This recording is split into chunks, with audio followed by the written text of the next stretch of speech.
Assalamu alaikum. Hope all of you are doing good. Okay, we have learned all the chapters. This transport in plants is the first chapter which we have done in our classes. But I'm just brushing up your knowledge because maybe you have forgotten all these things. Okay, so we are just revising the transport in plants which we have already done in our regular classes. Okay, so all of you are ready. Please take your textbook, notebook near to you. Okay, and once more I am reminding you, stay home, safe, and best wishes.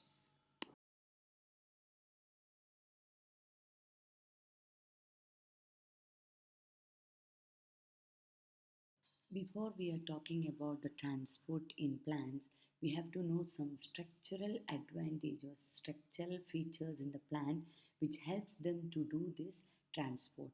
So what is meant by transport? Transport of nutrients, water, minerals and many other things from the root to different parts of the plant or from the leaf different parts of the plant, isn't it? So the plants need a structural base for this function. Okay, so every function there will be a structurally adapted features. So the first thing is simple tissues that are parenchyma that are most abundantly we can see in the plant. We have seen in the lab dicot stem, dicot root, dicot leaf through the microscope. Okay, so the parenchymas are the major components of a plant, and these are generally isodiametric, polygonal, round, oval, or spherical or elongated in shape. Okay, and they are closely packed together, or sometimes there will be intercellular space. In this picture, you can see when you are drawing, there should be at only at one point they will touch. The rest part they can come as a intercellular space. So what is the main function of it? The various function they are doing, because it can be seen all over the plant body. So the photosynthesis, storage, secretion are the main function of parenchyma.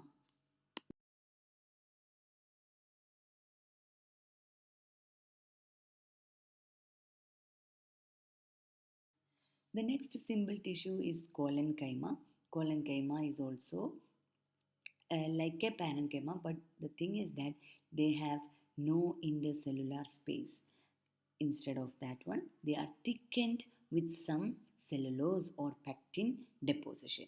So, what is the function? They are thicker than parenchyma. So, definitely the thickness will give a support to the plant, and at the same time, sometimes they contain the chloroplast, so they will perform the photosynthesis also. So, the structure and function are important, and when you see the picture, you have to identify whether it is collenchyma or parenchyma.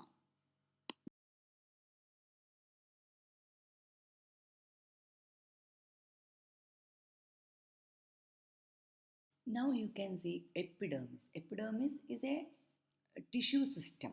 Okay, the cells are parenchyma, collenchyma. Now this parenchyma, collenchyma, how they are differentiated in different parts of the plant according to the position or location of the parenchyma or collenchyma in the plant. They are named differently. The first one is epidermis. Epidermis is the outermost layer of the primary plant. All this we explained in the lab. I think you will remember now.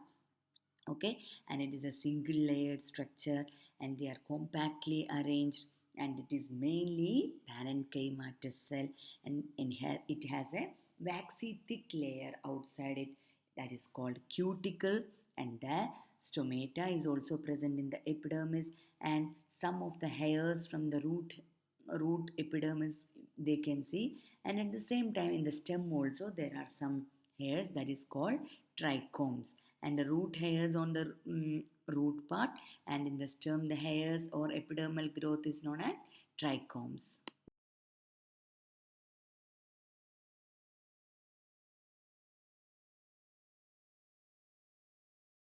In the epidermis sometimes the stomata also can be seen. Okay, so what are the functions of epidermis? The cuticle prevents the water loss, that means it gives a waxy coating because the plants are always standing outside the world, isn't it? Not inside our room like us. So even if the wind or rain or anything come, it is not wet like a paper. Why? Because of this cuticle. And stomata regulates the process of transpiration and gaseous exchange, and root hairs increases the absorption of water and minerals, and trichomes sometimes it is secretory in function, and at the sometimes they are reduce the transpiration rate.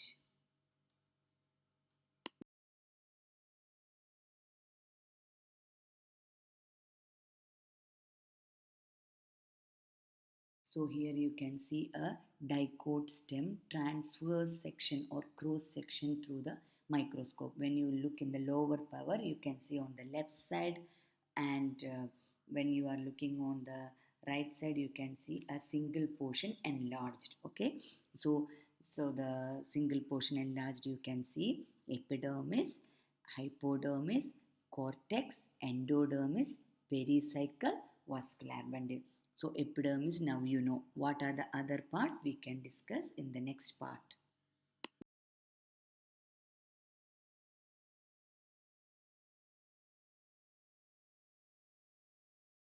So next we are going to talk about the mesophyll. Mesophyll is a cells or tissue system we can see in plant leaf. Okay, so all the tissues except epidermis and vascular bundle is known as ground tissue.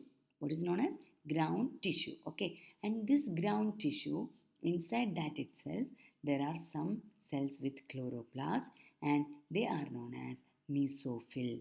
It is seen in where the leaf. Okay, and there are of two types, though all are parenchymatous.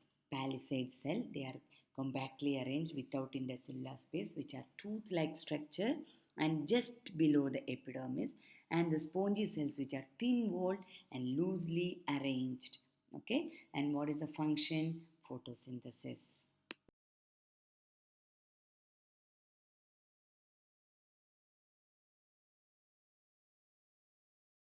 So you can see it is a dicot leaf transverse section or cross section. Here you can see the epidermis, palisade, that means two layer just below the green, dark green color under the purple color, that is the epidermis.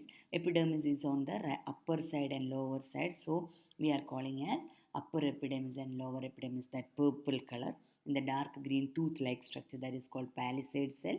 They are with high content of chloroplast. They are performing chloro photosynthesis. Okay, and you can see the spongy cell with loosely arranged, that is spongy mesophyll, because the leaves are very thin in weight, isn't it? Because this spongy cells, okay, they are giving that light weight for the leaf, otherwise it will be very fleshy and it cannot hold on the main stem. It may be hanged like very things, isn't it? But every leaves are just very thin and very lightweight because of this spongy mesophyll.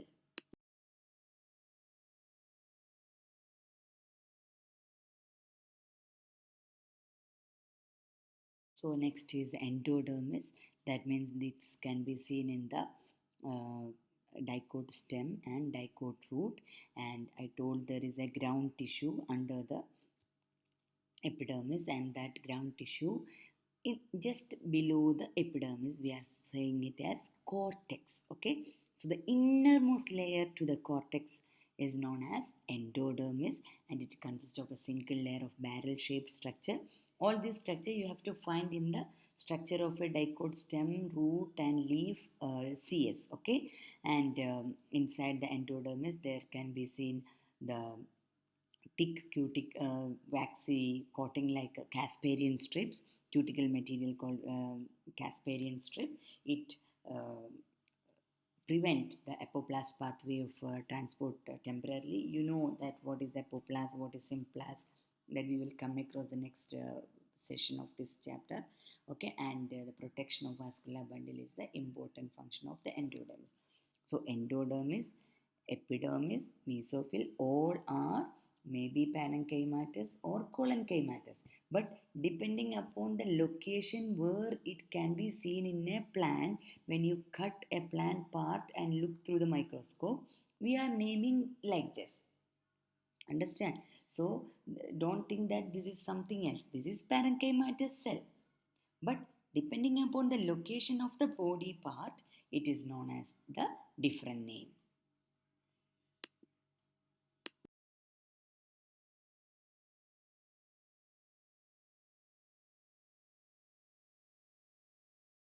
Next is pericycle. Next to the endodermis lies a few layer of thick-walled parenchymatous cell referred to as pericycle, and this from there the secondary growth starts.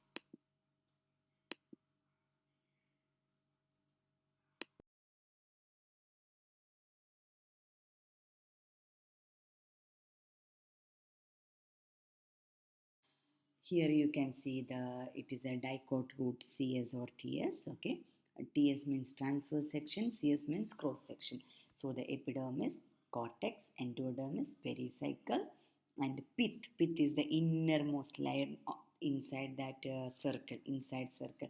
There is a vascular bundles inside. Okay, so all these parts also you have to identify in dicot stem and dicot leaf also. All these we have very clearly seen in the lab. Do you remember it? You have to remember it. Okay.